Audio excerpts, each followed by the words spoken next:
ശബരിമല ശ്രീകോവിലിന്റെ കട്ടിളപ്പാളിയിലെ സ്വർണം കവർന്ന കേസിൽ മുൻ അഡ്മിനിസ്ട്രേറ്റീവ് ഓഫീസർ മുരാരി ബാബുവിനെയും മുൻ എക്സിക്യൂട്ടീവ് ഓഫീസർ സുധീഷ് കുമാറിനെയും തിങ്കളാഴ്ച വരെ പ്രത്യേക അന്വേഷണ സംഘത്തിന്റെ കസ്റ്റഡിയിൽ വിട്ടു. റാന്നി ജുഡീഷ്യൽ മജിസ്ട്രേറ്റ് കോടതിയാണ് ഈ നടപടിയെടുത്തത്. പ്രസാദ് MJ വിവരങ്ങൾ നൽകുന്നു. വളരെ ഒരു കേസന്വേഷണമാണ് ഇപ്പോൾ ഈ പ്രത്യേക അന്വേഷണ സംഘം ഇപ്പോൾ നടത്തിയിരിക്കുന്നത്. അതിന് പറയാൻ കാരണം കഴിഞ്ഞ ദിവസമാണ് ചവറയിലുള്ള വീട്ടിൽ നിന്നും മറ്റേ അന്നത്തെ തിരുവാഭരണം കമ്മീഷനായിരുന്ന ആരോപണ വിധേയനായിട്ടുള്ള ബൈജുവിനെ പോലീസ് കസ്റ്റഡിയിലെടുക്കുന്നത്. ഇദ്ദേഹത്തെ ഈ റിമാൻഡ് ചെയ്തതോടൊപ്പം തന്നെ നേരത്തെ റിമാൻഡിലായിരുന്ന ദേവസ്വം ബോർഡിലെ 2 ഉദ്യോഗസ്ഥരായ മുരാരി ബാബുവും സുധീഷ് കുമാറിനെയും കൂടി ഇന്ന് 3 പേരെയും കൂടി കൂട്ടിയാണ് ഇന്ന് റാന്നി കോടതിയിൽ എത്തിയത്.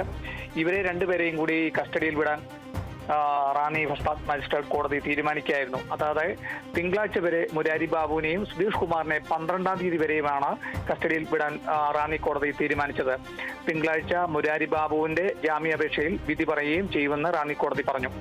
ഇവരെ 2 പേരെയും കസ്റ്റഡിയിൽ വിടുകയും ഇപ്പോൾ കസ്റ്റഡിയിലുള്ള മുഖ്യപ്രതി ഉണ്ണികൃഷ്ണൻ പോറ്റിയുമായി ഒരുമിച്ചിരുത്തി വരും ദിവസങ്ങളിൽ സന്നിധാനത്ത് കൊണ്ടുപോയി തെളിവെടുപ്പ് നടത്താനാണ് അന്വേഷണ സംഘം ആലോചിക്കുന്നത്. ഇതിൽ നിന്നും കൂടുതൽ തെളിവുകളും വിവരങ്ങളും ലഭിച്ച ശേഷം MS ഉന്നതരിലേക്ക് അന്വേഷണം വ്യാപിപ്പിക്കാനാണ് തീരുമാനം. പ്രത്യേകിച്ച് ഈ സുധീഷ് കുമാറും മുരാരി ബാബുവും ബൈജു ഉൾപ്പെടുന്ന ഒരു ഗൂഢസംഘം പ്രത്യേകമായിട്ടാണ് ഇവരായിരുന്നു ഈ ചെമ്പെന്നും കട്ടളപ്പാളി കേസിലെ വിവിധ വിഷയങ്ങളിൽ ഇവർ 3 പേരും ഉൾപ്പെട്ട ഒരു സംഘമാണ് തീരുമാനങ്ങൾ എടുത്തതും. അതുകൊണ്ട് ഉന്നതരിലേക്ക് എത്താൻ ഈ അന്വേഷണ സംഘത്തിന് ഇവരെ കസ്റ്റഡിയിലെടുക്കുമ്പോൾ കൂടുതൽ അന്വേഷണത്തിലേക്ക് വ്യാപിപ്പിക്കാനും തീരുമാനമാകും MS. ശരി. ശബരിമല ശ്രീകോവിലിന്റെ കട്ടിളപ്പാളിയിലെ സ്വർണം കവർന്ന കേസിൽ മുൻ അഡ്മിനിസ്ട്രേറ്റീവ് ഓഫീസർ മുരാരി ബാബുവിനെയും മുൻ എക്സിക്യൂട്ടീവ് ഓഫീസർ സുധീഷ് കുമാറിനെയും തിങ്കളാഴ്ച വരെ പ്രത്യേക അന്വേഷണ സംഘത്തിന്റെ കസ്റ്റഡിയിൽ വിട്ടിരിക്കുകയാണ്.